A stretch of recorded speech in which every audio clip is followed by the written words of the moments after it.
Topic po natin ngayon, mga 10 bawal gawin, okay, sa may UTI para makaiwas tayo sa urinary tract infection. Alam niyo, marami nagkaka-UTI. Pati po yung mga controversial topics pag-uusapan natin. Tunay ba na yung soft drinks, pwede ba magdulot ng UTI? Mga junk foods, maalat, pwede ba magka-UTI? Iba pa, mga swimming pool. Pwede ba mag-swimming? Pwede ba magtalik, mag-contact pag may UTI? Pag-usapan natin lahat yan. Actually, medyo controversial yung mga ibang topics pero di-discuss natin na maganda. Pero unahin muna natin, ano ang senyales ng may UTI? Minsan, parang walang senyales, lalo na kung mild lang naman yung UTI mo. Pero usually, lalaki o babae, mahapdi ang pag-ihi. Okay? Yung sa umpisa ng ihi, sa dulo ng ihi, pwedeng mahapdi, masakit. So, may possibility na UTI yan. Madalas umihi, parang masakit dito sa may pantog. Parang masakit, parang mabigat. Tapos yung ihi mo, pag titingnan mo, dati malinaw. Ngayon, very cloudy. Malabo yung ihi. At maamoy, maalabo, maamoy, may ibang parang matapang yung amoy, pwedeng may UTI yon. Okay? Para masigurado na itong sintomas ay UTI, kailangan magpapa-check up tayo, di ba? So, kailangan nyo po ng urinalysis. Kahit kayo na mag-request ng urinalysis, actually, kahit bago pa kayo makita ng doktor, simple lang naman eh. Urinalysis, ang gagawin, pag magko-collect ng urine, wag yung unang labas ng ihi. So, hayaan mo muna lumabas yung ihi mo. Pagkalagitnaan na ng ihi, bago mo sasaluhin. Sasaluhin mo dun sa plastic na bottle bago mo ibibigay. Kasi pag yung unang ihi, minsan, baka may dumi sa labas ng ari ng lalaki, ng babae, baka kung ano pa makontaminate. So, dapat yung gitna ng ihi para sure tayo may UTI ba o wala. Pag nakita may UTI, syempre may gamutan dyan. Hindi lahat ng masakit umihi, UTI na. Ha? Pag sa lalaki, pwedeng sexually transmitted disease, STD. Okay? Sa lalaki, pwede ring prostate problem. Kaya maraming possibility. Huwag agad-agad iinom ng gamot. Check muna urinalysis. Mura lang may urinalysis, paka 100 pesos. So, yan ang senyales. Ano yung komplikasyon ng UTI? Ang ayaw natin, yung paulit-ulit na UTI. Kasi kung paulit-ulit, baka may kidney stone ka, tapos yung UTI, minsan nag-uumpisa yan sa pantog, sa bladder. Pag hindi ginamot ang UTI sa pantog, aakyat yan. Pupunta yan sa kidneys. Pag pumunta sa kidneys ang infection, mas matindi. So pag yung infection ng UTI nasa pantog, cystitis pa lang, mas mild yan, walang lagnat. Pag napunta sa kidneys, lalagnatin na, delikado na, baka 40 lagnat, ma-hospital ka na, mamaya ma-kidney failure, pyelonephritis yun, ibig sabihin, mas malala yun. So, umpisa pa lang, gamutin na, wag na hayaang sirain yung kidneys paulit-ulit na UTI. 10 munang mga bawal gawin, okay, para makaiwas tayo sa UTI. Mamaya na yung controversial topics, pero pag-usapan natin lahat yan. Number 1, tip, bawal yung pinipigil yung ihi. Okay, yung pigil ka ng pigil na matagal na panahon, minsan na pwede ka magka-UTI niyan. Parang nag-iipon yung mga bakterya. So, after 2 hours, 3 hours, ilabas mo na yung ihi mo. Diba? So, regular pag-ihi, every 2 hours, pwede yon. Number 2, proper hygiene. Yan na tinuturo ng mga ibang doctors na napapanood ko rin.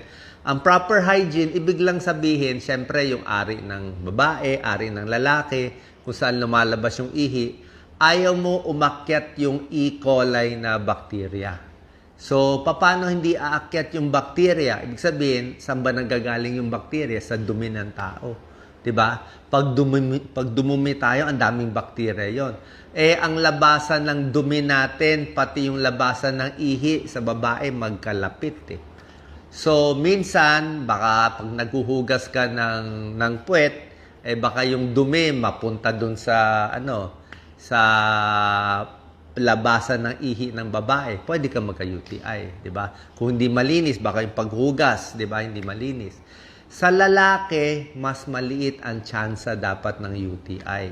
Kasi yung ari ng lalaki mas mahaba eh. So, mas maliit dapat ang chance. Pag ang lalaki nagka-UTI, i-check na natin mga misis. Baka may ibang partner yung lalaki nyo. Kasi bihira lang magka-UTI ang lalaki. Pag lalaki nagka-UTI, i-check nyo kung baka may sexually transmitted disease. Pero sa babae, common ang UTI. Okay? So, 2, proper hygiene. So, paghugas ng pagdumi, wag lang mapunta dun sa ari ng babae. Number 3, simpleng gamot sa UTI, di ba? Prevention and treatment, 8 hanggang 10 basong tubig. Pinakamaganda, tubig to. Okay? Hindi to soft drinks, hindi to iced tea, tubig, 8 to 10 glasses. Kung may kidney stones ka, siguro 12 glasses a day, up to 14 glasses a day, kidney stones eh.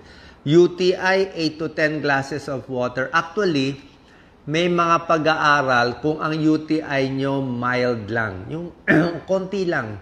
Kasi minsan yung bacteria, konti lang eh. So, pag mild lang ang UTI mo, iniinuman lang ng 2 basong tubig yan. Yung 2 baso lang. Isabay mo lang, lalo na kung bata ka pa, kaya mo yan. 2 basong tubig, minsan, tanggal na yung UTI. Lagi ko nga na-example, ang UTI parang sa kubeta, di ba? Pag pina-flush mo. So, pag inom ka ng maraming tubig, ihi ka ng ihi, parang nasa kubeta ka, flush ka ng flush 10 beses. So, tignan nyo yung kubeta nyo. Pag flush kayo ng flush, ang linis ng tubig, di ba? Pero kung may dumi yung kubeta, 1 beses lang yung flush, di ba? May tira pang dumi. Diba? O kung bihira ka mag-flush, 3 beses ka lang mag-flush ng kubeta, di puro dumi yun sa tubig, di ba? Pero kung 10 basong tubig, 10 basong beses 10 times ka iihi araw-araw, flush ka ng flush. Yan ang trabaho ng pag-inom ng maraming tubig. Tingnan mo pag yung pantog mo may konting bakterya, okay, kunyari, ito yung pantog, may bakterya, ang inom mo ng tubig, konti lang, ang daming bakterya sa konting tubig, di ba? Pero kung meron kang ganong karaming bakterya, tapos ang iniinom mong tubig, 2 baso, 3 baso, so, may bakterya ka pa rin, pero malabnaw na siya.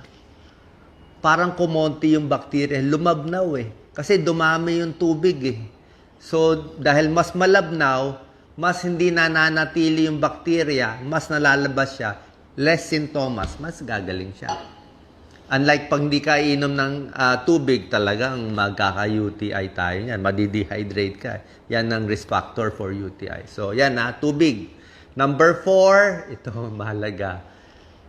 Tapos magtalik, kahit bago magtalik ang lalaki, ang babae, kailangan umihi muna.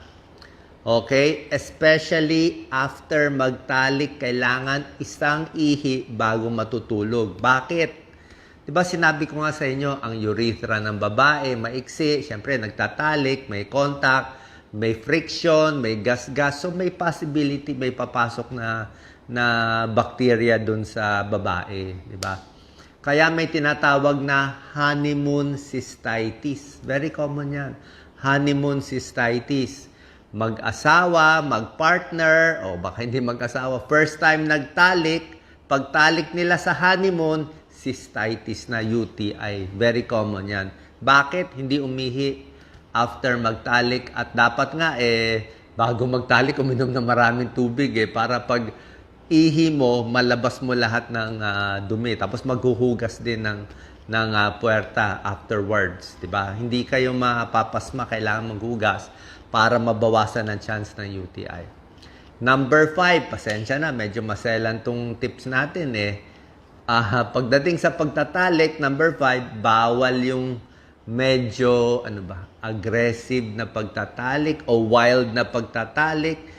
Yung sobrang lakas o sobrang kung ano ginagawa, baka maraming mapasok na bakterya magkaka-UTI din, magkakasugat pa. Diba? So, ingat din. Pwede rin gumamit ng mga KY jelly, lalo na kung may edad na yung babae, kung medyo dry na yung babae. Kung kulang sa lubrication yung babae, magagasgas, masusugat, mag-UTI, mag-infection. Kaya minsan gumagamit ng KY jelly o ibang pampadulas. So yan, nasa pagtatalik, pwede magka-UTI. Number 6, bawal yung matatapang na sabon.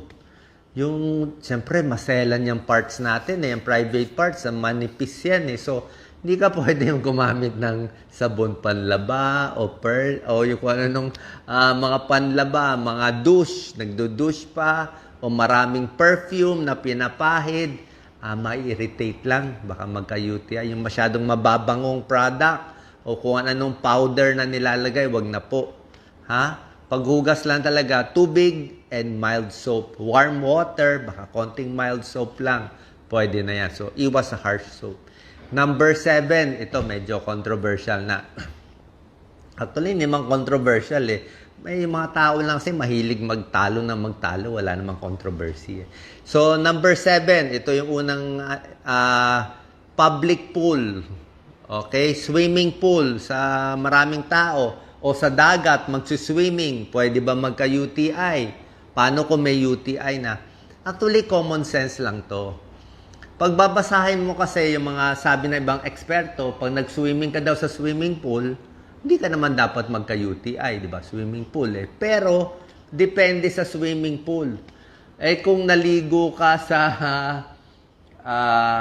sa dagat, sa Manila Bay, na ang dumi-dumi minsan, di ba? O yung iba, naligo sa kanal, yun talaga madumi yung tubig. Eh, pwede ka magka-UTI doon, di ba? Pag madumi yung tubig, kung yung swimming pool na sobrang dumi, 'di ba? Hindi lang infection sa UTI, pwede magka-infection sa mata, pumasok bakterya sa tenga, malunok mo yung leptospirosis, lahat pwedeng pumasok yan kung gaano kadumi, 'di ba? Paano kung meron ka ng UTI, may UTI ka na, pwede pa ba mag-swimming, 'di ba? Actually, kung maliligo ka lang, wala namang masama, 'di ba? Ligo ka lang kahit may UTI o nasa hot tub, bathtub, pwede naman maglubog. Although yung mga swimming pool may chlorine, tandaan nyo, may chlorine matapang yung chlorine. Tapos nag-swimming ka ng matagal, medyo yung balat natin sa private part kung may UTI ka na, 'di ba? Medyo malalamog 'yun 'di ba? So, may chance na baka lumala yung sintomas. Yun lang ang point dun eh. Kung mataas yung chlorine, baka hindi malinis yung swimming pool, may UTI ka na, pagalingin mo muna. Diba? Pag magaling ka na, tsaka ka na mag-swimming. Pero yung mabubuntis sa swimming pool, usually, hindi tunay yan. Maliit ang chance, medyo malabo naman na mabuntis. Yan another topic yan. Number 8, ang bawal, masikip na underwear. Okay? Pag sobra sikip ang underwear nyo, lalo na kung nylon, di ba, ang init-init. Pag sobra init, pinapawisan ang singit, pinapawisan ang private part. Pag pinapawisan yan, very moist, pwede magka-bacteria. Hindi lang UTI yan, yeast infection. Common yan sa babae. Nagkakaroon ng discharge yung babae. Maputi, madilaw na discharge, minsan may amoy. Kasi nga, sobrang mga panty liner, yung mga ganyan, ayaw ng mga dermatologist yan. Ayaw ni Dr. Katigo, derma na. Sabi niya, yung mga panty liner, sobrang sikip. Sabi nga ni Dr. Katigo, yung guest namin lagi na derma, kung ang size mo daw medium, bilin mo daw large. Kung ang underwear mo large, bilin mo daw XL. Di bali na medyo mukhang losyang, pero at least mas mahangin, mas maganda. Yung iba nga sa gabi, walang underwear, mas mahangin, mas gagaling yung mga infection sa singit, lalo na sa lalaki, sa babae. Hindi lang UTI yun.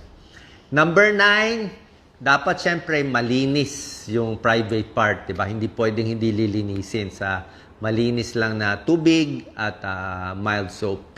And number 10, dapat i-manage ang chronic condition. Anong chronic condition? Kung may diabetes kayo, okay, may diabetic, hindi controlled ang blood sugar, high risk for UTI. Pwede magka-UTI ang diabetic. Bakit? Mahina ang katawan hindi controlled ang blood sugar. Mahina immune system. Mabilis tamaan ng UTI. Another chronic condition, kidney stone. Okay? May bato sa bato, may kidney stone ka, mahina ka uminom ng tubig, nagka-kidney stone. pwede rin tubuan ng UTI yun. Hindi agad-agad yung may diabetes, may kidney stone, hindi agad-agad magkaka-UTI, pero higher risk siya sa normal. So ito yung mga bawal gawin, yung mga bawal pagpigil. Okay, punta na tayo doon sa mga controversial topics. Okay, nakita ko, ang dami nagtatalo mga doktor, mga pasyente. So ito yung tanong, soft drinks ba, matatamis ba, junk food ba, pwede ba magdulot ng UTI? Okay, soft drinks, junk food. Pagtatanungin mo ang mga doktor, ang sagot nila ay hindi. Okay? Pagtanungin mo rin ibang expert, sagot nila ay hindi. Kasi ang paliwanag ay soft drinks, junk food, matamis, maalat, walang bakterya dun kumain ka lang. 'Di ba? Pero soft drinks, syempre, nakakataba. 'Di ba? Junk food, parehong hindi healthy yan. Pwedeng magka-diabetes, sakit sa puso, 'di ba? Maalat. Pero yung magkakos ng UTI, kaya uminom ka ngayon ng soft drinks, kumain ka ng chicheria, bukas magkaka-UTI. Mukhang hindi. Kasi nga, ang UTI, bakterya E. coli. E. coli na pupunta dun sa urethra ng babae. Kaya, ang sagot ng mga doktor, hindi. In a way, tama rin yon. Kaya lang, ito yung issue. Okay, hindi pa tapos Wag nyo ako i-cut.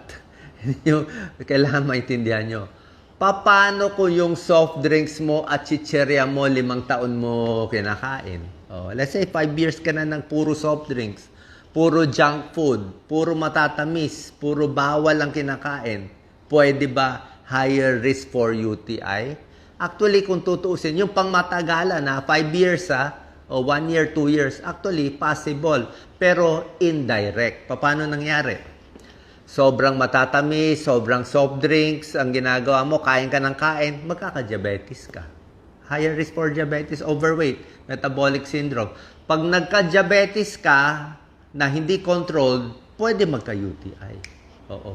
Indirect, pang matagalan. Siguro, pag puro ka na talagang soft drinks, humina na katawan mo, marami ng problema.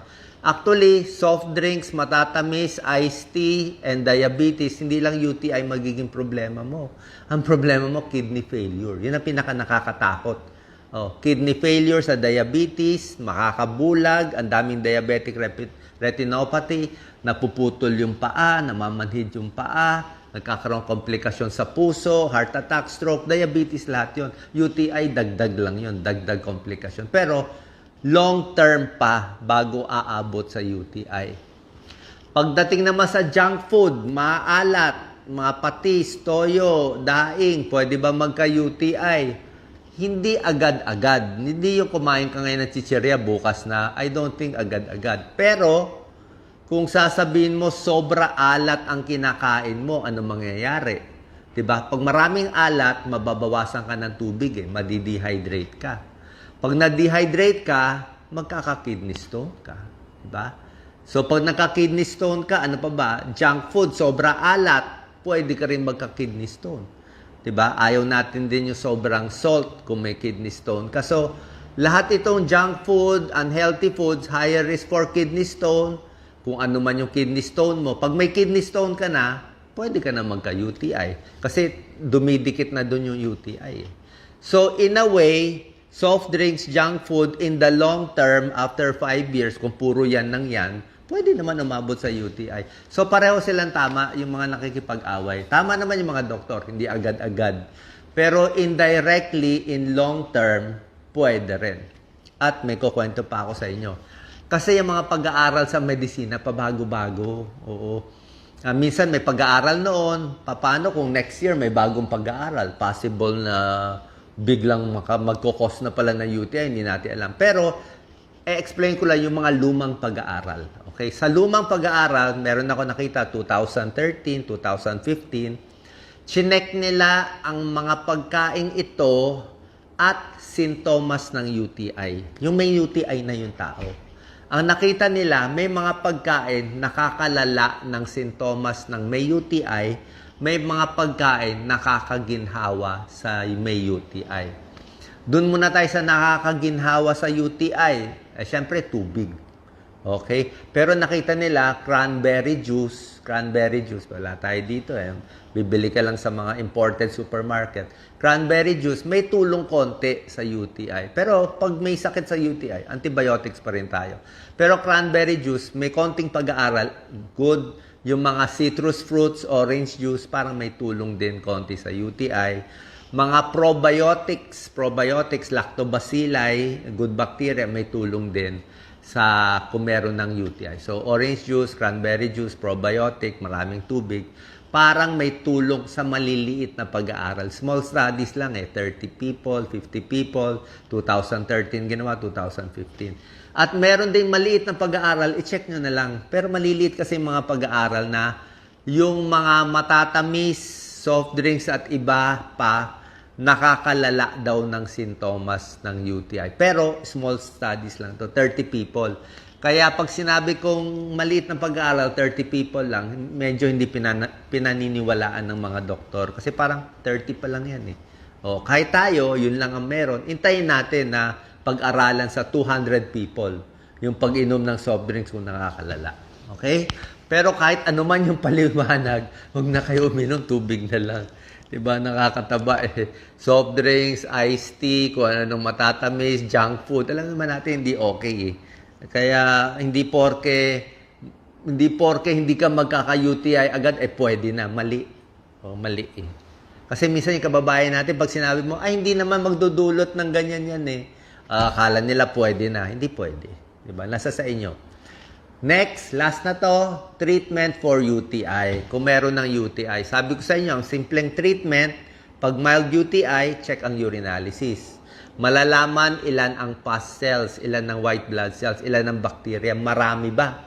Kung konti-konti lang ang infection sa ihi, baka mga 3 to 5, 5 to 10, baka makuha na ng inom ng tubig. Tubig lang. Okay? 10 glasses to 12 glasses of water in a day, baka makuha na yung UTI mo. Pero pag ang UTI mo sa urinalysis, TNTC. Anong TNTC? Too numerous to count. Sobra daming bacteria na hindi na po pwede. Kailangan magpa-check na tayo sa doktor, bibigyan kayo ng antibiotics. Ano yung mga antibiotics na binibigay? Unang-una, syempre doktor dapat magbigay kasi nga hindi pwede sabihin. Pero bibigay ko na lang yung pangalan. Hindi nyo naman mabibili. Usually, mga coamoxiclav, pwede yan. Yung mga matatapang, mga ciprofloxacin, levofloxacin. Kaya lang itong mga gamot na to, kailangan doktor lang magpre-prescribe. Kasi nga, dapat sure na may UTI, at sure, tama yung tagal. Baka 3 days papainumin, baka 5 days, baka 1 day. Dapat doktor magbibigay. Kasi pag ininom nyo tong mga ciprofloxacin, marami na gusto mag-self-prescribe o mga coamoxiclav. Ang problema dyan, hindi mo mapapatay ng todo yung bacteria. At ang problema, pag sinanay mo yung katawan mo sa antibiotics, pag kailangan mo na siya, hindi na siya effective. Masasanay yung mga kalaban mo sa katawan sa antibiotics. Gusto natin kung kailan ka may tunay na UTI, may pulmonya na matindi, tsaka first time, parang virgin case, first time ka inom ng antibiotic para patay siya agad. Kasi pag inom ka ng inom every 3 months ng ciprofloxacin, inom ka ng inom, magiging resistant ta. Yung mga bakterya mo, patapang na patapang. Pag sumobra sila tapang, pag uminom ka pa nitong antibiotics, wala nang silbi. Paano pinalakas mo sila eh? O, kaya gamitin lang yung antibiotics, suntukin yung bacteria at the right time, at the right dose para tulog. Baga kay Pacquiao dapat knock-out yung kalaban. Kung kailan lang kailangan siya, doon natin i-knock-out. Kaya kailangan doktor magbibigay ng antibiotics. Okay? And sabi ko nga, treatment of UTI, inom ng inom palagi, ihi ng ihi, iwas muna. Alak, nakaka-dehydrate. Kape, nakaka-dehydrate. Pwede mo konti, pero minsan nakaka-irritate. Spicy foods, nasa sa inyo, pwede, hindi pwede, pero iba na-irritate. Hot pack, pwede rin kung masakit ang puson, mainit. Probiotics, tulad na sinabi ko, probiotics, cranberry. May tulong, pero hindi siya substitute sa antibiotics. Pagtatalik, pag may UTI na, okay? Pag may UTI na, sa tingin ko, pwede time out muna sa pagtatalik.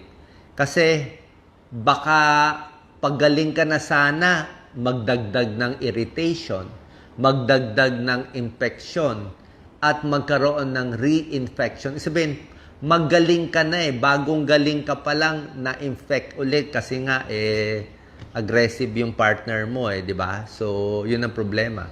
Kaya sabi ko nga, umihi, before, after, inom ng maraming tubig para malabas ang mga bakterya. Number 8, pahinga para lumakas ang katawan. Good hygiene sa ari. And number 10, monitor for complications. Pag may UTI, dapat walang lagnat, dapat hindi masakit dito sa likod, at dapat walang dugo sa urine. Okay, sana po nakatulong to, nakalinaw to sa paggamutan sa UTI at dito sa mga controversial topics sa UTI. Salamat po.